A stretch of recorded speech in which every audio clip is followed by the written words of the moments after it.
Well, hello, everyone. Thank you for that greeting. My name is Dr. Drew Lichtenberg. I am the resident dramaturg at the Shakespeare Theater Company, and I will be hosting this panel today, which is titled Beyond the Jungle. This panel is also being live streamed, just like our conversation was about King Lear a few weeks ago. So there is a live chat happening out there in the digital ether. Hopefully we can leave some time at the end for some questions from our audience here and also from those who are watching hello online out there.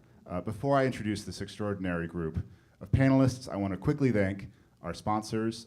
The Shakespeare Hour Live is made possible by the Beach Street Foundation, and Shakespeare Theater Company's 22-23 season is made possible by Michael Klein and Joan Fabry. So we thank them for their continued support. I also want to recognize our production partners on this extraordinary experiment in collaboration, Woolly Mammoth Theater Company, without whom we might not be able to bring this extraordinary show, The Jungle, to all of you. So thank you to Woolly. Yay. I would also like to thank Immigrant Food, who has been a partner with us on this show, some of whom are with us right now. They catered our opening night party last night. They've put us in touch with an incredible community of NGOs and experts from around Washington and indeed from around the world.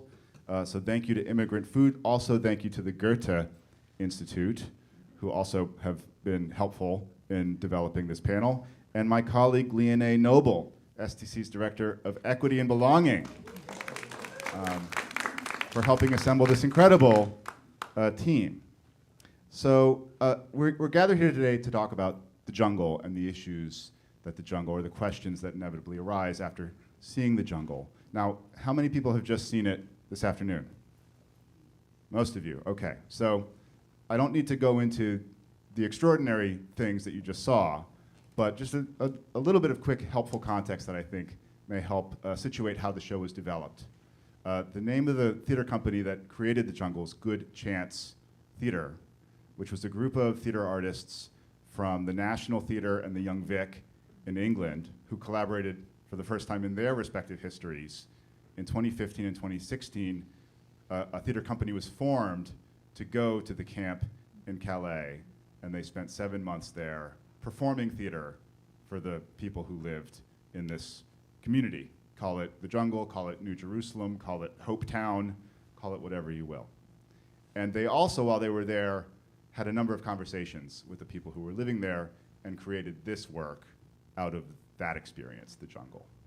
So it's, in some ways it's a work of documentary theater, in some ways it's a work of immersive theater, and in some ways it's a composite fictional blending of many, this kaleidoscope of perspectives, stories, lives. So that's about the jungle, and we're going to talk a little bit about the show, but also I leave the show thinking, well, what is the situation now? Like, what does this refugee crisis look like now, today? And what are the facts? What is the information? So with that in mind, we've gathered this extraordinary group of people who I'm going to now let introduce themselves briefly, because we have many people and we want to get through them as quickly as possible. So Naika, starting with you, tell us about yourself. Hi, everyone. Thank you for having me here. My name is Naika Forutan. I am a migration scholar. I am a professor at Humboldt University in Berlin. I'm here on a sabbatical at Georgetown University right now. And my family had to leave Iran in 1983 as refugees. And during that time, I was 12 when we arrived to Germany. Assalamu alaikum, everybody. Peace and blessings be upon you. My name is Estil Alborno, and I am the Advocacy Campaign Specialist for Islamic Relief USA, which is a development relief and advocacy organization. And I lead their grassroots advocacy campaigns. And I came to the United States as a Palestinian refugee during the Gulf War, and I was 7 years old at the time. And Naika, you were just telling me that the Palestinian community is the largest population of refugees in the world. Is that right? Yes, it's about 5 million, and they are living in refugee camps for decades now. Thanks for being here. Benga.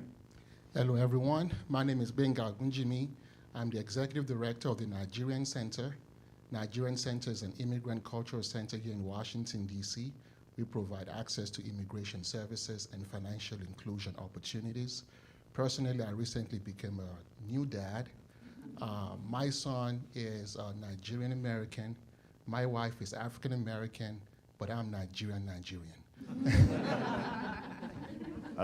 Mazel tov, Benga. How old is your son? It's turning 2. Yeah. It's turning 2. A wonderful or terrible age, depending.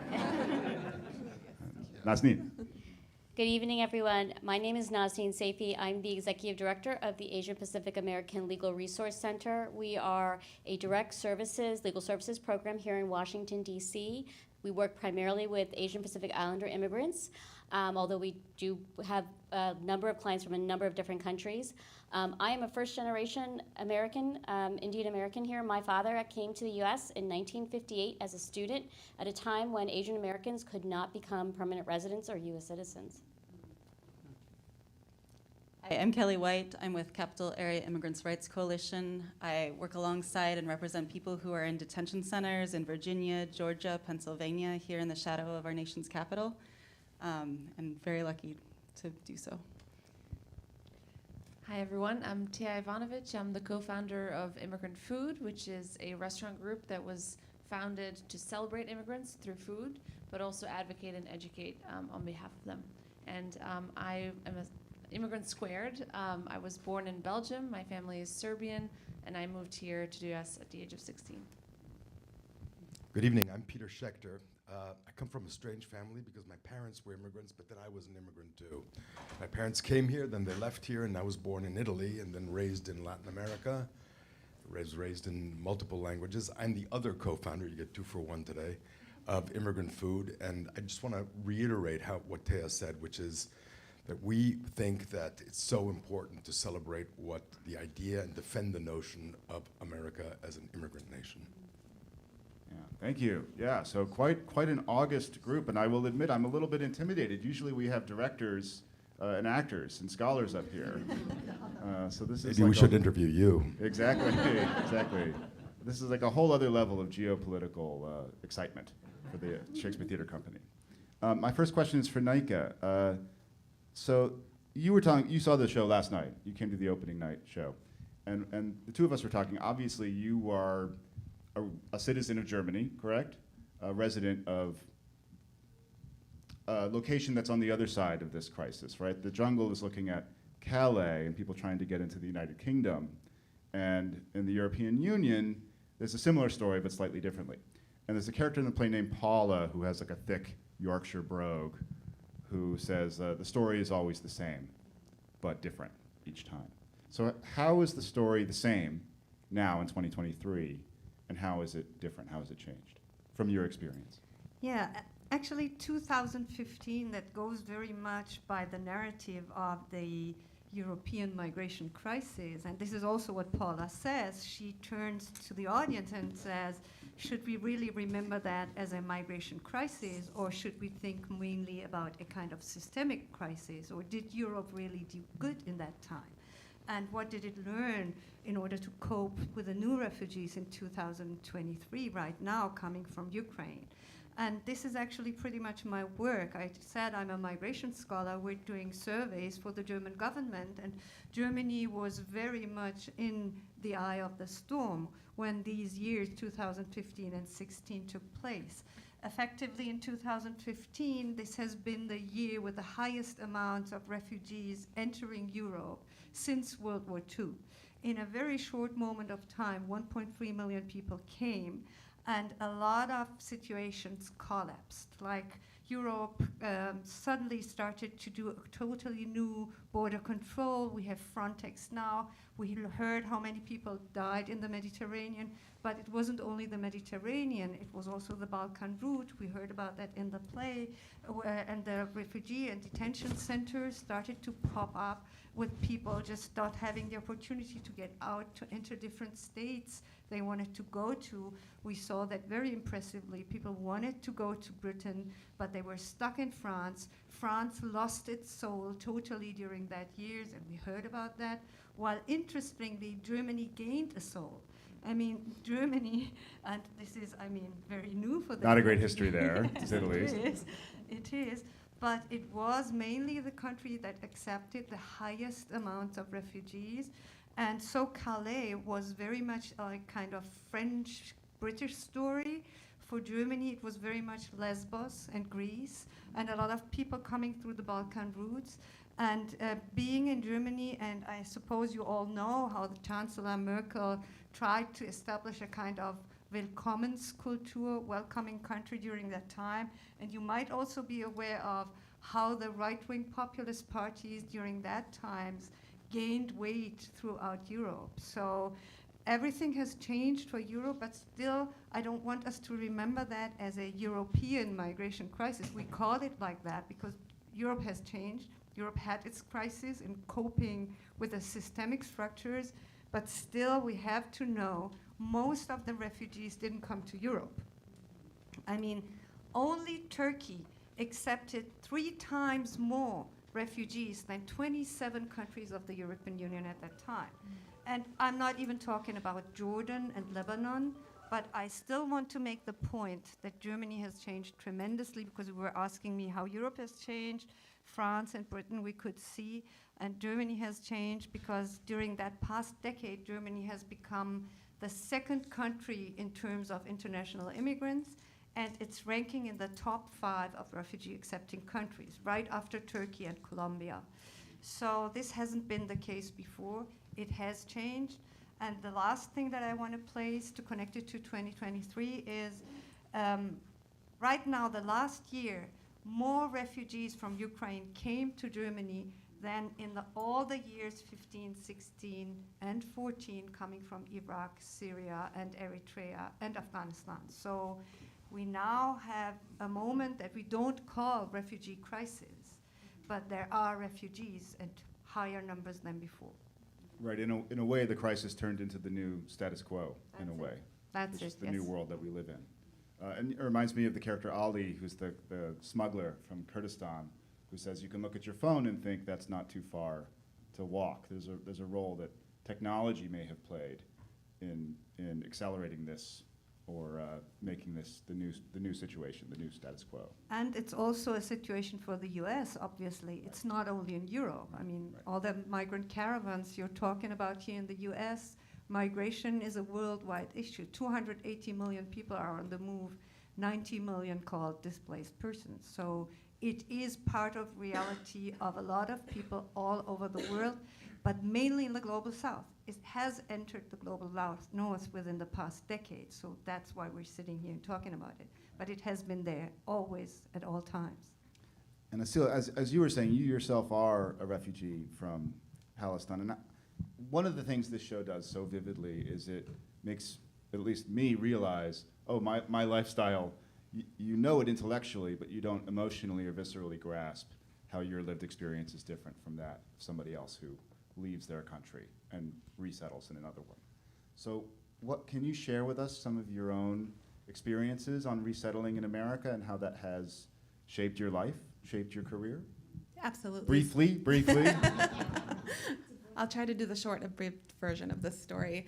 So first of all, I am a refugee from Kuwait. I'm ethnically Palestinian, but I was part of the second largest exodus of Palestinians in the history of Palestinians. The first was being in 1948 when the State of Israel was created. The second was during the Gulf War, and that was because the president at the time, Yasser Arafat, sided with the Iraqis, and the Kuwaiti government blamed the Palestinian indigenous population that was in Kuwait and said, you have to leave. And at the time, there were 300,000 Palestinians living in Kuwait, and after this exodus, there was 30,000. Most of the Palestinians that left were forced into Jordan and in Syria. We were unique because we had a member of our family, my 2-year-old brother, who was actually born in Washington, D.C., in a women's hospital just down the street. And so the American embassy called up my family and said, we are evacuating American citizens. You have one in your family. We would like to take him.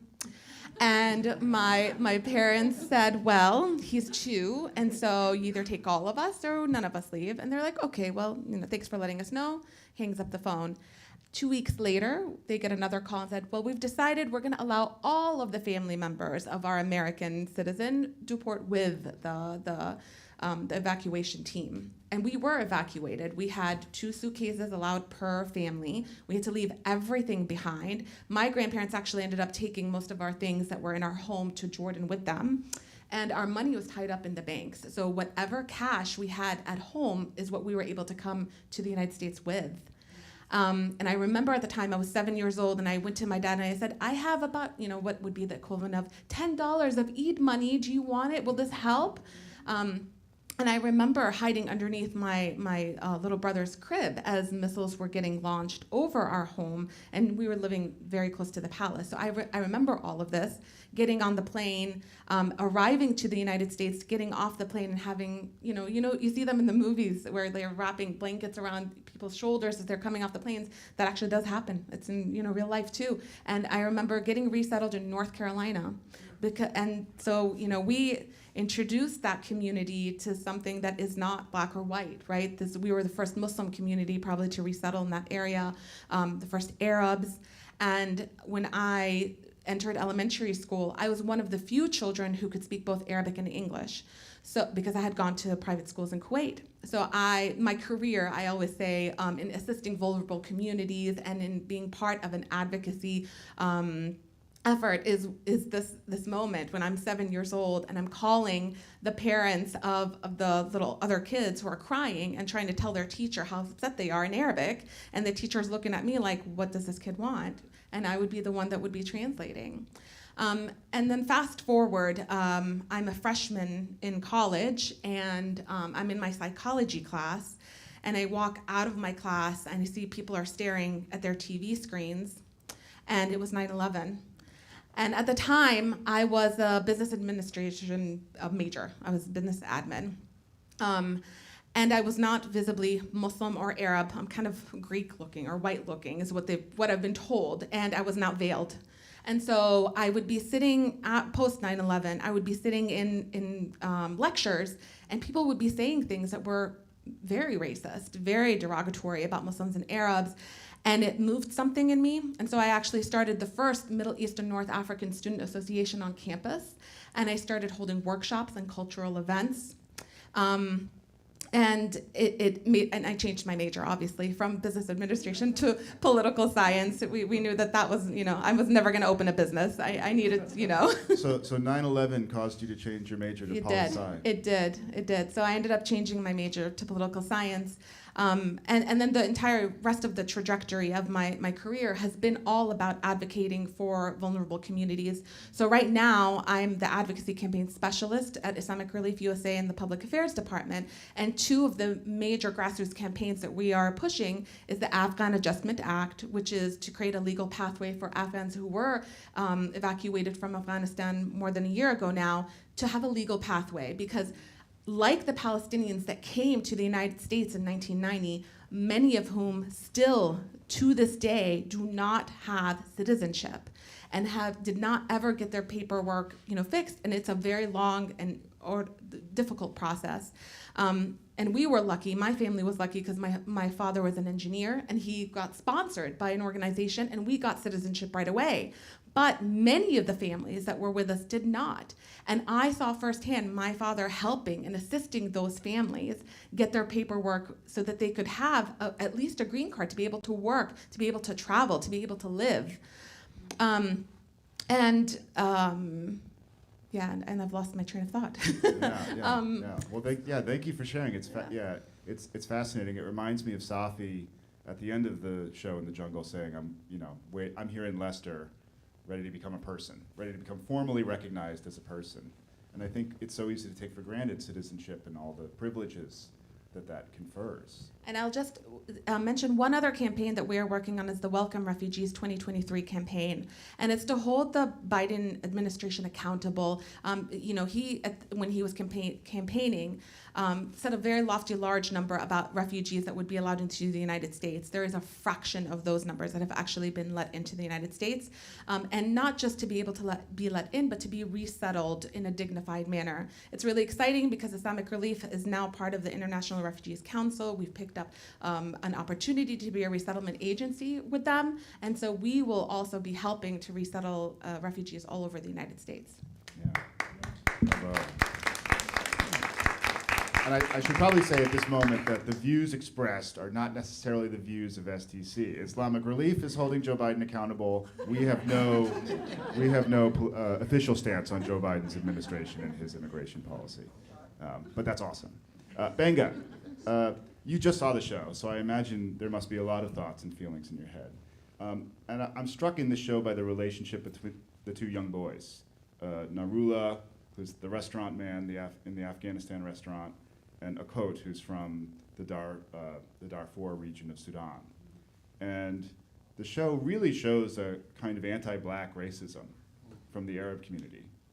And then at the end of the show, Akot doesn't want to leave because Narula is his friend, and spoilers, well, I don't want to get into it, right? But he is in danger, right? So the jungle, it both shows the persistence of these divisions, these Arab versus African divisions, or these lighter skin versus darker skin divisions. But then it also shows us how they can be overcome. And I'm just wondering how that resonated with you and what kind of takeaways the show gives in terms of like resolving these conflicts that seem so tragically intractable in a way. Awesome. Well, the reason why I introduced myself with being Nigerian is the power and the opportunity an immigrant have to transform their cultural identity, particularly in a country like America. But unfortunately, immigration or even immigrants sadly even have a hierarchy in terms of identity, dignity that we ascribe to them. African immigrants have historically not been seen in the United States as an immigration policy priority when we have immigrant conversations. And considering the fact that the vast majority of Africans who come to the United States actually immigrated here legally. We don't have any fence to cross, we don't have any rivers to swim through from Africa to here, but we never considered a priority. So that is why we have the Nigerian Center educating folks. And when I saw the story of the young men in the play, Okot, it's very representation of our community because of our limitation of the understanding the American immigration system, even exploring opportunities, and also because we are even not that much of a priority. If you look at the resilience of the African people, they might not have opportunities to immigrate to America directly. They may start their journey from South America and also try to come through the United States to the southern border. But the countries who come here outside of Africa has this piece of legislation called TPS, Temporary Protected Status, that deems country in humanitarian crisis unsafe for America to deport them back to. That is the reason why Nigerian Center led a coalition of 128 civil human rights, immigrant rights organizations to petition the Biden administration to immediately designate Nigeria for TPS. We know that for over a decade there's the active armed conflict in Nigeria with the Boko Haram insurgency. We know Nigeria continues to have all of these challenges in the news, but if you look at what happened in other parts of the country, one of the most recent countries to be granted TPS in Africa was Cameroon. That application took close to 3 years to happen. But when we have an insurgency or conflict or war in Ukraine, that application happened in less than 2 weeks. So when you begin to think about in terms of access to immigration justice, unfortunately, the region of the world you're from, the color of your skin, your racial identity, there seems to be a barrier for our folks to have participation in those privileges. So earlier this year, February, when the president had the State of the Union, we at the Nigerian Center had a State of the Union on immigration. And we also, the reason is to elevate the conversation and make us a policy priority, that we're not asking to be treated differently, we're not asking for anything exclusive, we're just saying afford us the same level of humanity and dignity you afford to every rest of the world. And that show, that play, really expressed that and symbolized that. So thank you for the question. Yeah, thank you. Yeah, bravo. It's interesting because Safi is forced to choose, right? It's him or Okot, who's good. They only have the one onion that last night in the jungle, and he chooses. There are these hierarchies, or there are these choices where some people make it and some people don't, and that's another thing that the show heartbreakingly dramatizes. And Nazneen, you were actually saying to me, you were struck by, you saw the dress rehearsal on Tuesday, and you were struck by that same scene of Safi waiting in Leicester for his asylum case to clear. And also the moment when Paula, I just love Paula in the show, I gotta say, she arrives and says, there's no system set up, right? There's nothing that's been instituted, right, in terms of like sanitation or blankets or home or shelter, nothing. So you work on the advocacy side on asylum cases and on putting systems in place. So I'm just curious, what are those systems? How do these systems work?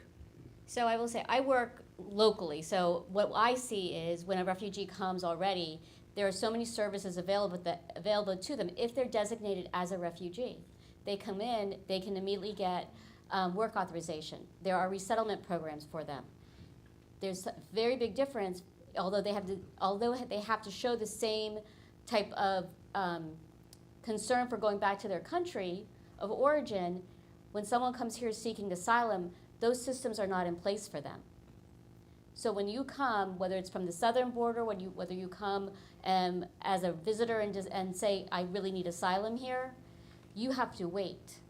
And it's like Safi was waiting at the end of the show. You wait 150 days now. It was 180, went up to 365. I'm looking at you, 365, and then back to 150 before you could even apply for a work permit. So there's no services available to you during that period of time. You do not get any services, any other services, until you actually are granted asylum. And so you could be waiting years until that process. Right now, we have a client who I think applied for, in 2016, for asylum. He's still waiting for an interview. And the pandemic, unfortunately, did not help because USCIS, the immigration service that does the interviews, stopped doing interviews for a period of time. And so that struck me because these are people within our community, that there are no services for them until they are able to gain asylum. And during that period of time, they're hopefully waiting it out to get a work permit so they can at least start trying to work. What struck me with what Paula was saying was that, again, the services, what services are there? And this is sort of like with our southern border. There are no services there because they're not considered refugee resettlement camps. So there are no services. There are people there, they're like the encampment in Calais, where they are sort of making themselves a community. And they were looking for their own services. You know, I think I'm very privileged. My father came, he was a student, he got his when the law changed, he got his green card, he became a US citizen, but it's a long, drawn out process. And for someone who is a refugee or someone who is seeking asylum, it is even a more drawn out process. And you're mentioning CIS, which is the American USCIS. USCIS. And in the show, we see the French CRS, which are, the kind of Orwellian figures almost who enter with the smoke bombs and the tear gas and the helmets. But also that scene right before intermission where Beth goes to find Okot in the French prison, and it's a very familiar situation. He's been forced to sign a document without a translator present, in contradistinction to international law for human rights. And Kelly, you go into prisons and detention centers, and you see these kinds of situations happen all the time. So I'm just curious, like, how the depiction of it resonated and how it's similar and or different here in America to what's shown in the jungle. Yeah, absolutely. This is one of the most important plays I've ever seen. And there were two important points for me. One was this moment where Salar, and I'm not going to do any spoilers for those who have not seen it, in the camp, they're deciding whether to stay and hold their ground and protest or to accept incremental change. And that, I think, is the crux of the refugee immigrant movement, is making that decision. The second piece was this theme of asylum and refugee camps being used as a deterrent to lawful immigration anywhere around the world. And my experience comes from working around refugee camps, migrant camps, working on military bases where Afghans were airlifted. I've had all these experiences as an aid worker or as a lawyer. And seeing that, organizing is the same no matter where I've been, and the tools of oppression are the same no matter where I've been. In detention centers in particular, though, as Nazneen was explaining, people arrive seeking asylum, either because the UNHCR, puts them in the new country, or people arrive and claim asylum at the border or port of entry at the airport.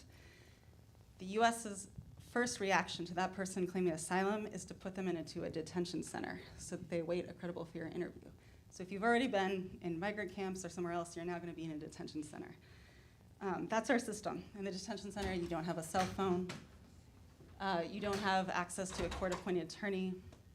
You don't have access to internet, your evidence, and you're forced to fight your own case, gather your own evidence, translate your own documents in a language that's not your own, and God help you if you don't even speak the language.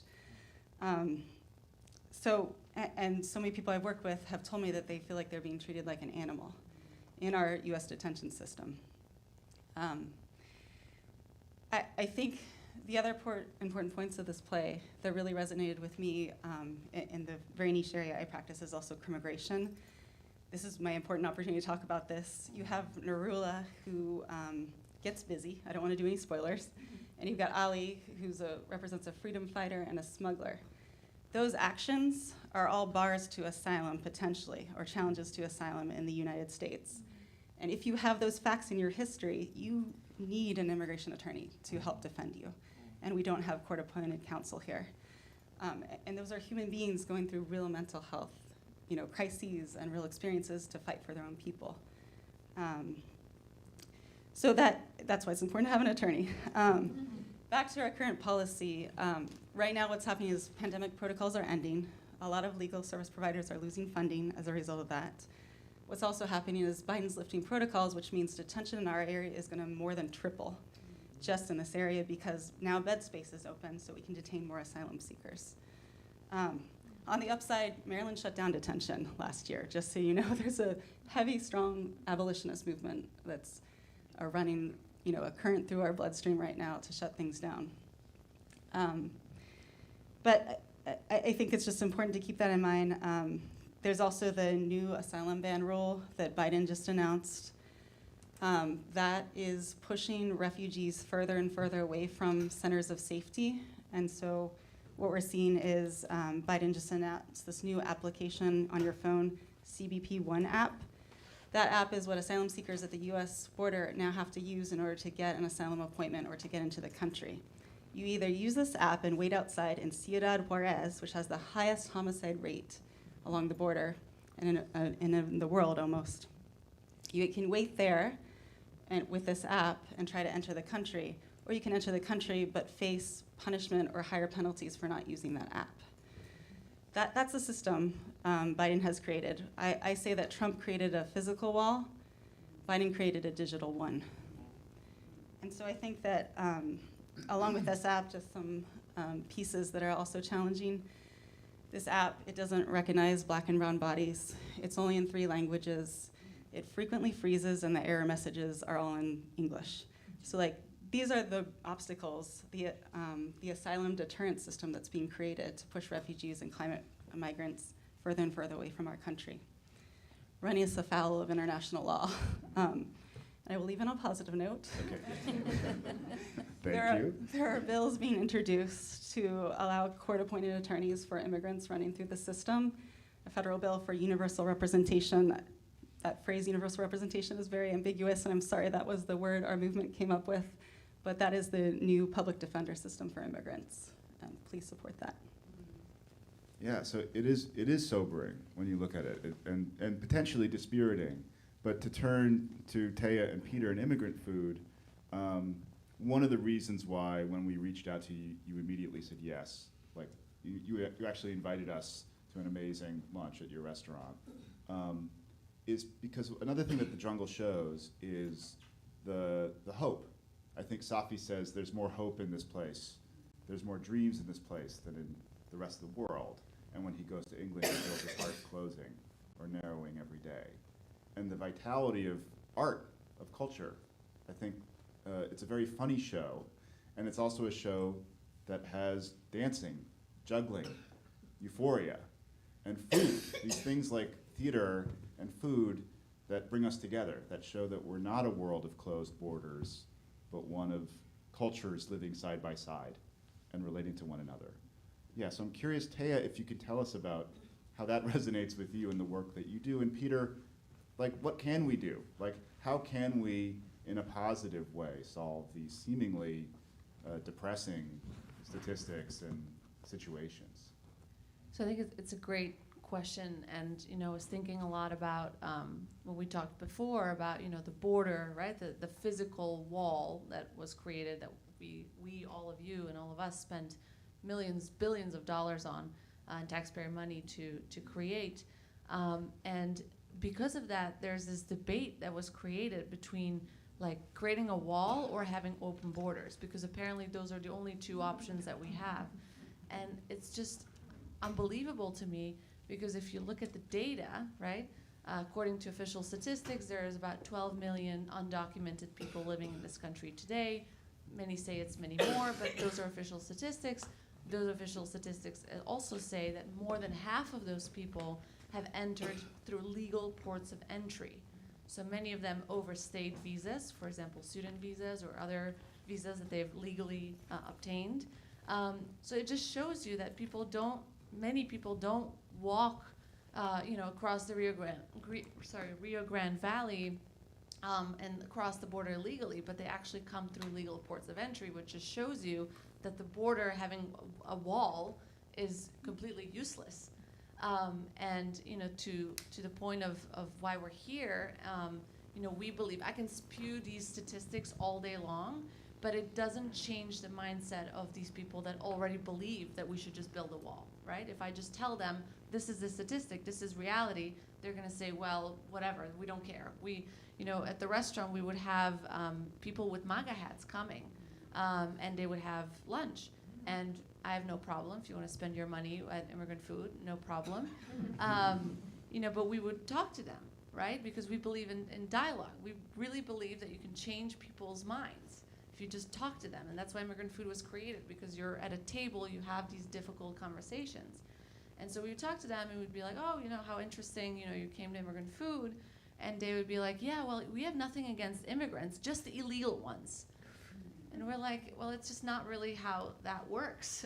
Because as we learned, here also the system is very much stacked against a lot of people who want to come here, whether it's refugees, asylum seekers, whether it's students who want to come and study here and then want to work here, but they often can't because they only can do that if they mostly are in STEM fields and they get an H-1B visa, which is very expensive for employers, so many small businesses can't afford that. So I think one of the solutions that I hope I can share with you, that I hope we can all work on and fight for, is stories and storytelling. And that's what this wonderful play is doing.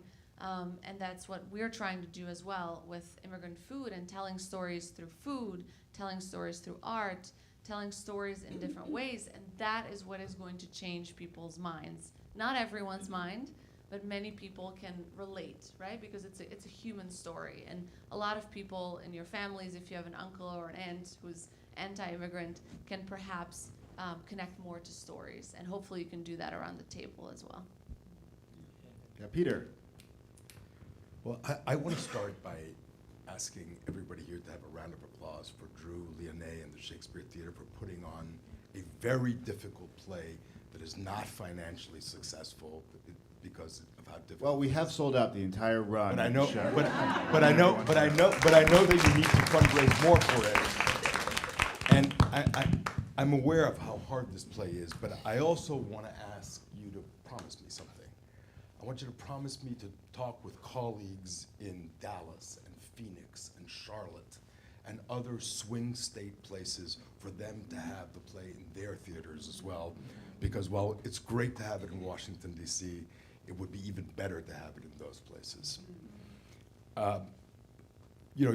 Drew's simple question is, what can we do? And it's hard to do something on immigration. We're all busy people, we all have lives, we all have kids. But immigration is a particularly hard thing because it's so multifaceted. The causes of immigration are multifaceted. If you just look, climate change is moving people from the Sahel to Europe, from Central America to North America. When I became the director of the Atlantic Council, it's a think tank here, Latin America program, I asked the 5 Central American ambassadors to come to see me, and I asked them, what is your biggest problem? And I expected poverty or violence. They said climate change. Climate change is what's driving a lot of the poverty and violence in each of their countries. And violence, whether it's from violence in Guatemala or violence in Syria or Afghanistan, this forces people to get up and move to places like Calais. And economic misery, whether it's Cuba or Nicaragua or so many other countries, and ends up with people in Ciudad Juarez, like you said, or in so many others, where detention centers catch fire and kill dozens of people, just like it did last week. So if the causes are hard, the questions that we as Americans have to ask ourselves about what do we do are even harder, because you begin to ask yourselves difficult things like, why can't we resolve DACA? That's the easiest one, dreamers. Yes, but then what do we do with the 12 million other undocumented people in our community, my neighbors, my coworkers? What do we do with them who are undocumented? Are we just going to leave them out in the cold? And how do we resolve the asylum cases, which you guys so talked about so well, which takes 5-6 years often to resolve an asylum case. People who have come to America to avoid violence, human trafficking, they're asking for asylum.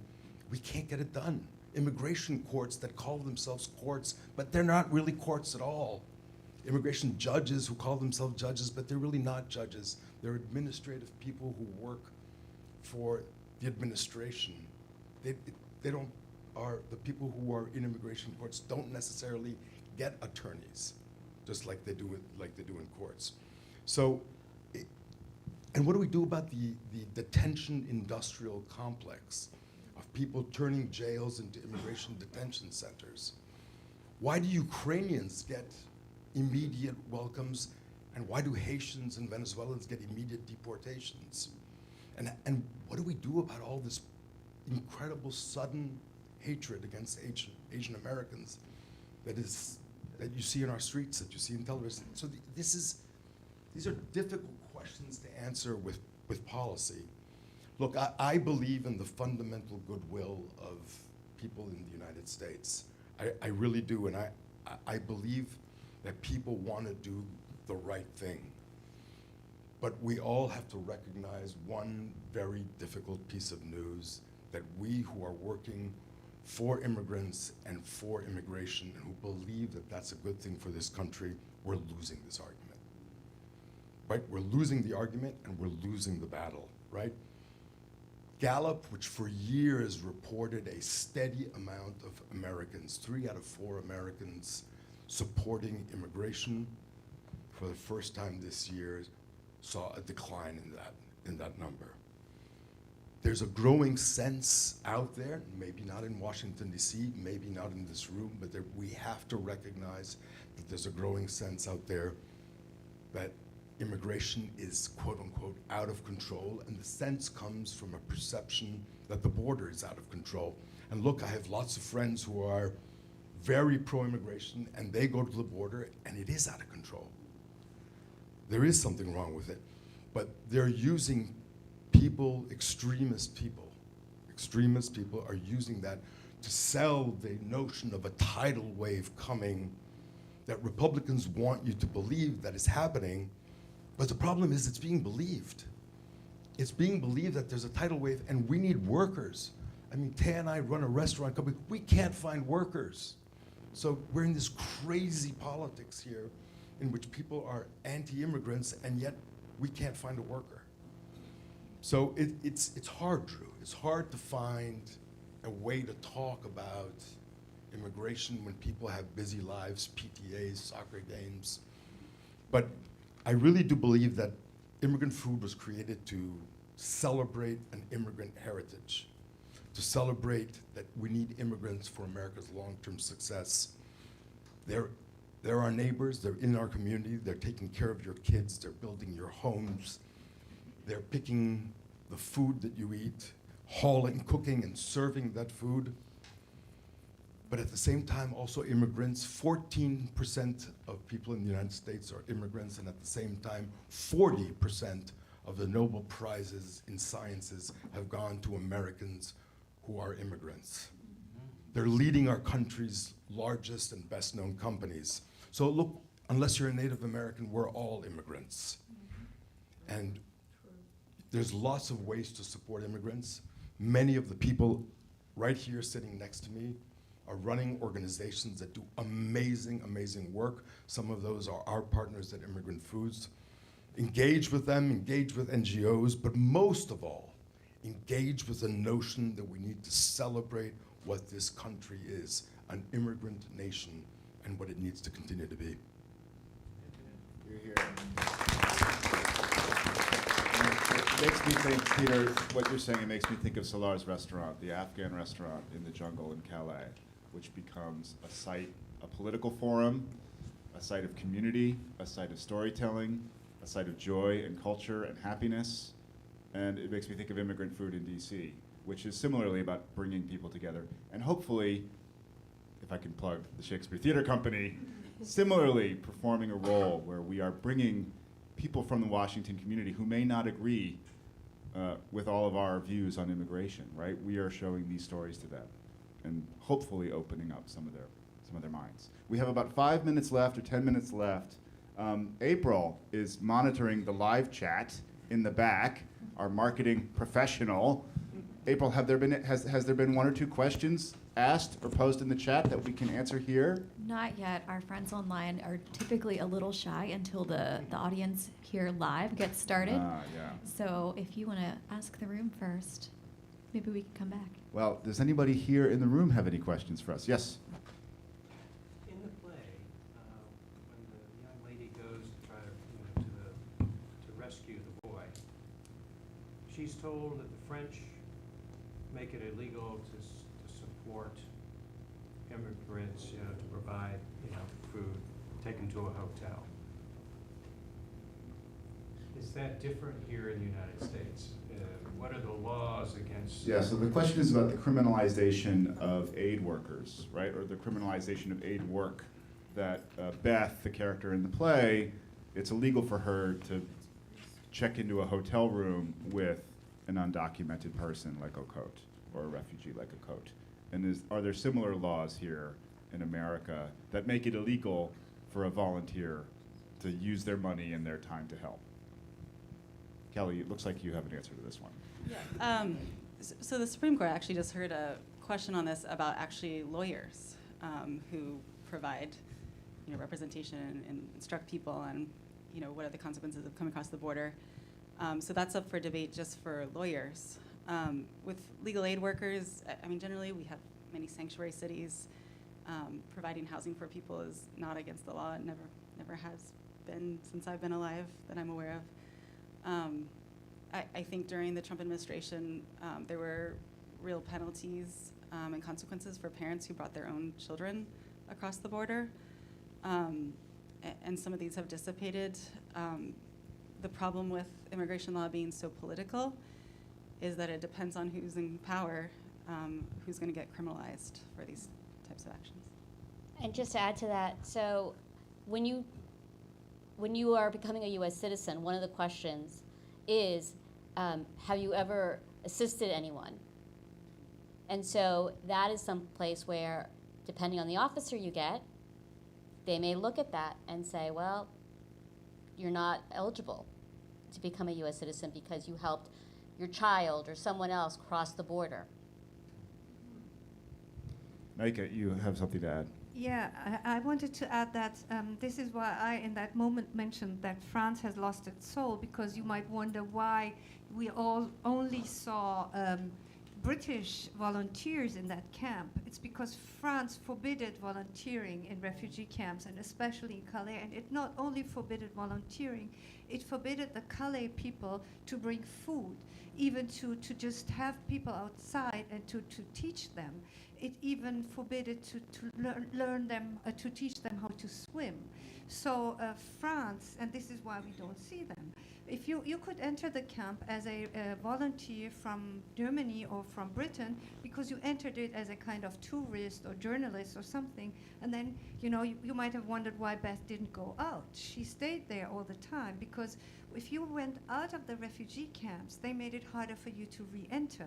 We also had that in Germany. So the detention, when people were in the detention centers, we were not allowed, because people, this is what you say, there is an intrinsic moment of people from villages, because they were not all in small towns. They were also in small villages. So people wanted to help, but they made it very difficult to help and to get into the detention centers for help. And it's one of the lines, Peter has something, but it's one of the lines you keep hearing in the jungle is, "This is not France, this is not France," which can be taken in a metaphorical sense, but it's so brilliant the way they actually articulate later in the show. No, the British government is sending money to the French government to create this kind of gray zone that is not legally France or the United Kingdom. It's a kind of, Benga, you were saying there's a hierarchy that's being put in place that's dehumanizing and stripping people away of their human rights in some cases. And I think the criminalization it's an excellent question. It's part of that. Peter, you had something to add. I just wanted to answer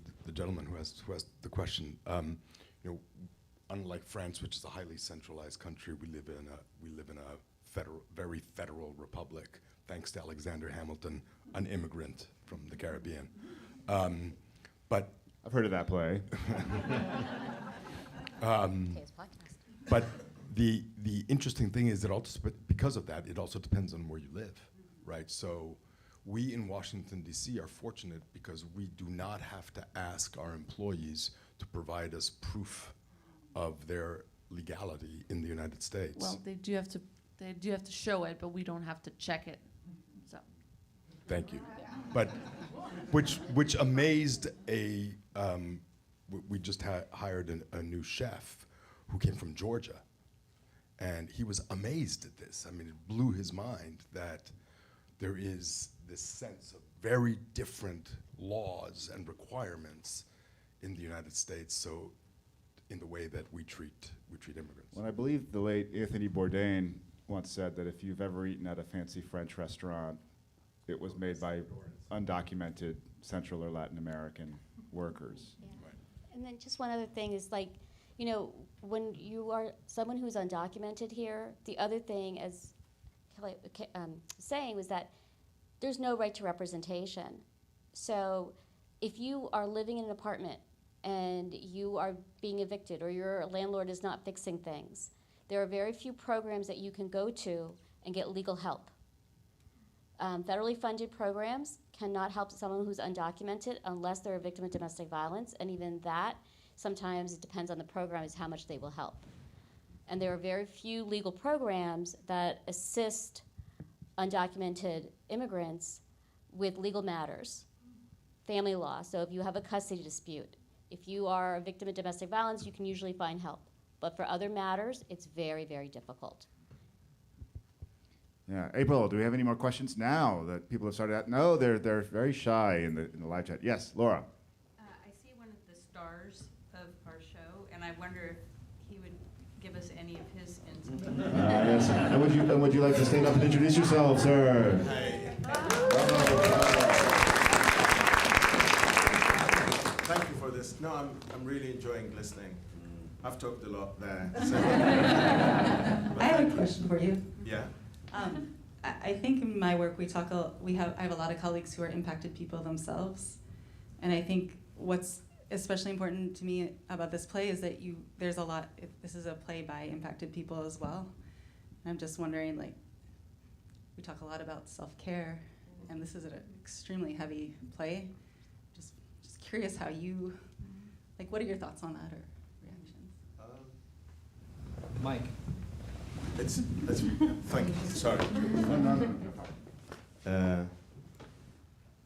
Well, I think it's one of these things that it has the pain in it and the cure. I think it's one of these shows where the audience are just like 5 centimeters by you, so you can't fake it. You have to be 100%, and you can't get away with it. And I think the audience are the same. I think a lot about the audience. It's hard to be an audience member who's completely exposed with their emotions and their reactions. And I think for me personally, it is there are practices I do that where I unwind if I can, because as a character I could break, it's fine, but as a narrator I need to be with the audience, so I need to restrain. And for me, just seeing how the audiences are willing to strip the layers of their emotions, I just go with them, and I think I genuinely feel, and this is the question that Joe and everyone who created this piece we have is about how can we live together. And I think even in the performance itself there is this, and I think, and I hope you agree with me, that we get to a point at the end of the play where we're in a very, I'm not going to use the word spiritual, but it is in a way we're all as if we're having the same heartbeat. And for me, that by itself, being there, I'm truly, privileged as an actor to be in that last moment. It's very humbling to look in people's eyes and see the stories reflected. And this by itself, it really opens my heart, and it allows me to breathe better. I learn so much every time I do. I've done it more than 500 times. And every single eye of the audience, I learn more from them. And I'm sorry if I didn't give you a technical, practical answer, but yeah. Thank you. Ammar Haj Ahmad, who plays Safi Hussein in the show. And I've worked at the theater this is my 12th season, and I've never heard a quieter theater than at the end of The Jungle, when you're giving that speech, which I think is a testament to the performance, but also to the special spiritual experience that's created every time this show is performed. So thank you to our panelists. I do want to plug on April 5th, we have another panel being moderated by Leon Noble, our Director of Equity and Belonging, with somebody from the Biden administration. Ambassador at Large of Religious Freedoms, Rashad Hussain. Oh, Islamic Relief knows Rashad.